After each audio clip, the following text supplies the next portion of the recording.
Guys, maghuban na sad ko guys sa damgo nga gipadala sa Kalapi, Bohol ni Marivec. Ang iyahang damgo guys nga nangita siya sa iyahang sapatos.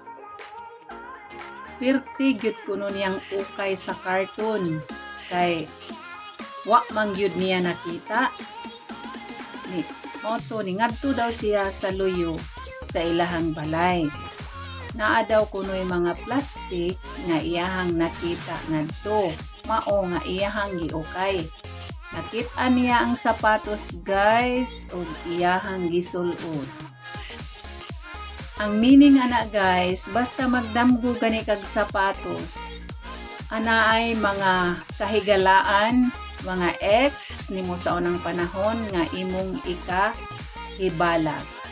Duha ka klase ang tao nga imuhang ikahibalag, matinud-anon og dili matinud-anon kay nagpakita man ang plastic. Basta plastic guys, nagpinalastik jud na. Thank you for watching guys. Salamat!